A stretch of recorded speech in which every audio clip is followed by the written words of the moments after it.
Hey, what is going on, everybody? Welcome into this week's edition of my top starts and sits for week four as we are getting into the second quarter of the NFL season after we get through next week's games. With that being said, I'm going to go ahead and get into this video. As you guys know, I'm going to give you my top two starts and sits for quarterback, running back, wide receiver, and the tight end position. And why don't we just go ahead and dive right into it? Starting at quarterback, as always, my top start of the week, I am going to go with Daniel Jones against the Seahawks. I totally expect that they will look like what they did against one of the best defenses in the NFL last week. And I like this matchup for Daniel Jones. They are going against the Seattle Seahawks. The Seahawks have allowed the second most passing yards in the NFL through 3 games. And in 3 games in a row, all the quarterbacks they have faced have had finished with at least 320 passing yards, and those quarterbacks are Matthew Stafford, Jared Goff, and Andy Dalton. So nothing against the Red Rifle, but obviously he's in the back half of his career, and if he's able to throw over 320 yards coming off the bench, yeah, I think I can. I like the chances of Daniel Jones having a good performance through the air. But what you like about Daniel Jones too is he does give you that floor with his rushing ability. And one other thing should be a note is with that last game being last Thursday and this game being on Monday, there's a lot of time in between those games. So their offensive line should be healthier. Hopefully they get Andrew Thomas back in the lineup as their left tackle. And then obviously too, Saquon Barkley was trying to push and to play on that short week. So if he was trying to push the play last week, hopefully he'll be able to be back in the lineup. And all it takes is a dump off to Saquon, and all of a sudden you get like a 30-yard screen that turns into a touchdown for you for Jones. So I think he's a good play this week. My other start, yes, I'm going to go with Russell Wilson against the Bears. Obviously, he's a streaming quarterback at this point for season-long leagues, but if you're putting together your daily lineups and you're looking for a cheap option at the quarterback spot, I'll look towards Russell Wilson's way. The Bears have allowed the third most passing yards in the first 3 games. They have allowed a quarterback to throw for 240-plus passing yard games in a row.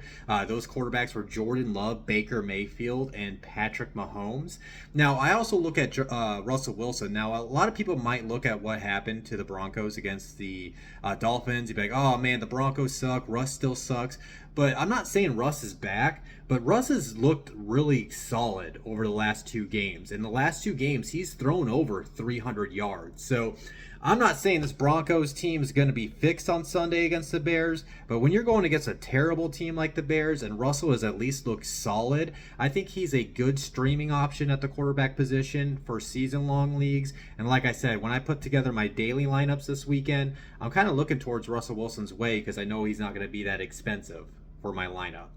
Moving into the top sits. There's a lot of this in this video, and I know there's going to be some people in my comments, especially TikTok. You guys on TikTok really get after me for some of the things I mentioned, but you know, I can be proved to be right sometimes. With that being said, Tua, let's talk about the first one, right? My top sit of the week, Tua Tagovailoa. You're like, Cody, they just scored 70 points. What are they going to do? But they did a lot of that on the ground, right? So just like just like I always do in every all my videos, when I'm not afraid to mention these like star players to maybe consider sitting them, when it is the star players, if it's a season-long league, this is a temper your expectation play. Obviously, I get it. You're going to play Tua, but if he doesn't have the greatest game, it's just because the matchup wasn't there for him. And then as far as like daily lineups, I would look not to have him in my lineup this week. Now, they are going against the Buffalo Bills. So the Bills have quietly looked, over the last 2 weeks, have really looked great on their defense. In the first 3 games, they're only allowing 142.3 passing yards a game. They have not given up over 200 passing yards in 1 game this year. So that's something to factor in. And then the Dolphins have traditionally struggled up in Buffalo because this is a home game for the Bills. I think it was Gumpy on Pat McAfee said the Dolphins have lost 7 straight games in Buffalo to the Bills. And then when I looked back at the stats for Tua, now Tua technically has 5 career games, but he only had like 4 pass attempts, so I'm not sure what happened. I'm assuming he got hurt in that game back in 2021. But when you look at his stats, he's only had in what I count as 4 games against the Bills for him. He only has 4 touchdowns, and he also has 4 interceptions in those 4 games. Now, 3 of those interceptions came in one game, and that game actually happened to be the best performance that he had against Buffalo. So again, it's a temper your expectation play. I totally, the Dolphins' offense is on fire. You're going to leave him in your lineup. But if he doesn't reach his ceiling, it's just because the Buffalo Bills have a really good defense. Speaking of the same, Lamar Jackson against the Browns. Again, you're going to play Lamar Jackson in your season-long league. So just temper your expectations that this could be more of a floor game out of Lamar. And then when you are putting your prop bets in and your underdog pick'ems or your daily lineups, maybe look to avoid Lamar this week. Now, the Browns have looked like one of the best defenses. Statistically, they are the best defense in the NFL through the first 3 weeks. They have only given up 335 passing yards. That's the fewest in the NFL. Now, the Ravens offense, you got to factor this in too. They're really banged up. Last week they didn't play with Ronnie Stanley and Tyler Linderbaum on the offensive line. OBJ missed last week's game. Justice Hill missed last week's game, and then Gus Edwards suffered a concussion against the Colts this past week. Now, I did see a positive report. It sounds like Stanley and Linderbaum are back, so that is a positive thing for Lamar. But one other thing I did not know about this, and Darius Butler mentioned this on the Pat McAfee show today. The Browns defense have only allowed 4 red zone drives. So they have been doing a really great job at keeping offenses out of the red zone. So again, season-long leagues, temper your expectations. Lamar might not have his ceiling performance this week. Daily leagues, those pick'ems, prop bets, maybe you look to avoid Lamar in this week 4 matchup against the Browns. So yeah, those are my top starts and sits for the quarterback position. I'm gonna go ahead and move into my top starts and sits for running back. My top start, I'm gonna go with Dameon Pierce against the Steelers. Like, obviously he is disappointed in the first 3 weeks, and he needs a I wouldn't say a blow up spot, but just like a get right type of game. He needs to prove himself going forward if you're going to trust him in your lineup.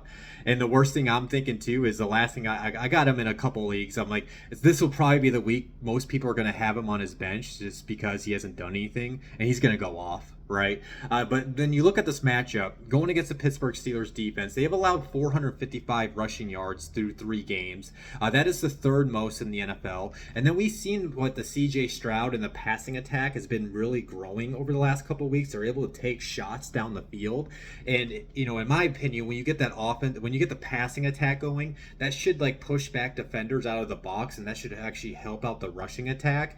And then when you got a banged up offensive line for the Houston Texans and you're going against a TJ Watt, you don't want to just sit back and drop back against TJ Watt and Alex Highsmith throughout the game. You're going to want to keep them at bay, and how you can keep them at bay is establishing that run and winning those first 2 downs. So I totally expect at least the Texans to open the game and try to get Pierce in this rushing attack going, and then they can open up that passing attack for CJ Stroud. Again, I think the matchup says it's great. The Steelers have struggled against the run this week, and I just feel like this is a spot he gets a closer to a ceiling performance for you after disappointing in the first 3 weeks. My other starts, I'm going to go with Kenneth Walker and Zach Charbonnet against the Giants. Obviously, Kenneth Walker's coming off a huge game. Zach Charbonnet is still in that role, but when you look at the efficiency metrics, he's looking good. In my opinion, I think he's eventually going to get a bigger role as the season goes along. I think he's a sneaky play for those daily lineups because he's not going to be as expensive as a Kenneth Walker. And then you look at the Giants, they have allowed 410 rushing yards in the first 3 games. That is the 4th most in the NFL. So the teams have proven they can be able to run the ball against them, and we already know the Seattle Seahawks under Pete Carroll traditionally love to run the ball. They just got a great running performance out of Kenneth Walker, and Pete Carroll's going to want to feed into that. So I definitely expect Kenneth Walker to get his, and like I said, I wouldn't be surprised if we see Charbonnet pop this Monday night game against the Giants.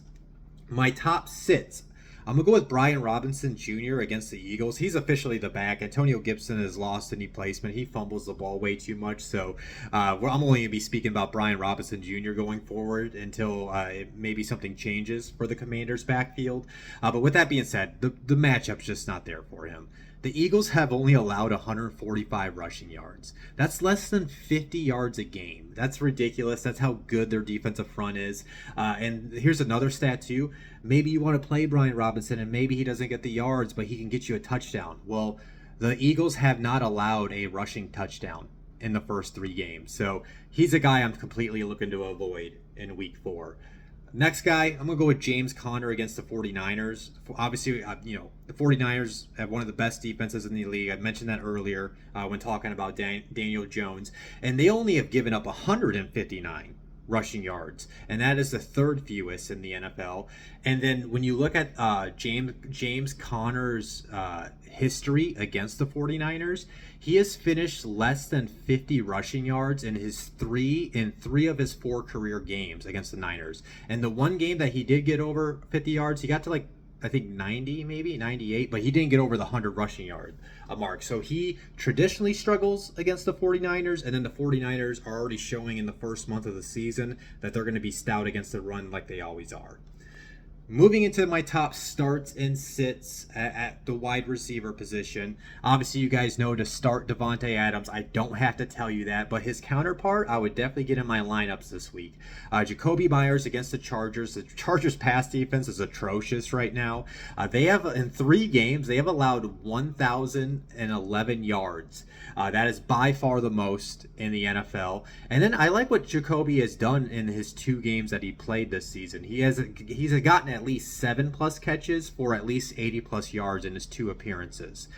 So yeah, I totally I totally kind of expect maybe the Chargers offense to find some success against this Raiders defense, where this can turn into like the Chargers going up like 10, 2-score lead, where it would force the Raiders to throw the ball more, which would be able to get you more production out of Myers. My other start, I hinted at this last night in my waiver wire video about Adam Thielen, but I'm also including his teammate as well, who got that touchdown last week against the Seattle Seahawks, DJ Chark. He could be a cheap and inexpensive play on these daily lineups. But yeah, Adam Thielen and DJ Chark against the Vikings. The Vikings are tied for allowing the 7th most passing yards in the first 3 games. They've given up 785 yards. And then mainly for Adam Thielen, it's a revenge game. This is his first game against the Vikings, the team that he started his career with, and he just joined the Panthers this offseason. So the Frank Reich and Bryce Young, it looks like Bryce Young is going to play in this game. They're going to want him to, go off against his former team. So I always like to heavily factor in those revenge games. But I also, like I said, I think DJ Chark could be a sneaky play this week. Just like those quarterbacks, some of these wide receivers, you're probably looking at me crazy, wondering how high this guy is. But with that being said, Mike Evans and Chris Godwin as my top sit of the week against the Saints. Now, again, you probably will play Mike Evans. You probably will play Chris Godwin in your season leagues. Temper your expectations, and just like I keep on saying, those daily lineups, those underdog pick'ems, maybe you look to avoid them or bet the under. Now, looking at this matchup, the Saints so far in through the first 3 games, they're only giving up 188.4 passing yards per game, and they have yet to allow a 100-yard receiver in those 3 games. So they've been really good against the pass. That Bucs offensive line is struggling, and the Saints defense is really good up front with Cam Jordan and what's his name, Carl Henderson, getting after the quarterback. And then one other thing with Mike Evans before I move on. Mike Evans has a deep history of fighting Marshawn Lattimore. It seems like every time the Bucs and Saints face each other, those two get in a fight. The refs are aware of this situation when they go into this game. They're probably going to warn Lattimore and Evans, like, hey, if you guys do anything, we're not afraid to kick you. So I can't believe I'm talking about a possible ejection, but it's there. I mean, if you're not aware of this, just look into it. And these guys get after each other every single time they line up on Sundays. My next sit. So Justin Jefferson, you're going to play him. I'm not stupid, right? He's a temper your expectation play. But this is mainly Jordan Addison against the Panthers. The thing is, I think Jefferson, I could see Jefferson finishing closer to his floor, but his floor still is like 6 catches for like 60 yards, right? But yeah, I would definitely look to avoid Jordan Addison if you can this week. And there's the reasons why I have Jefferson as a temporary expectation play and Jordan Addison as a sit play is the Panthers defense is pretty solid.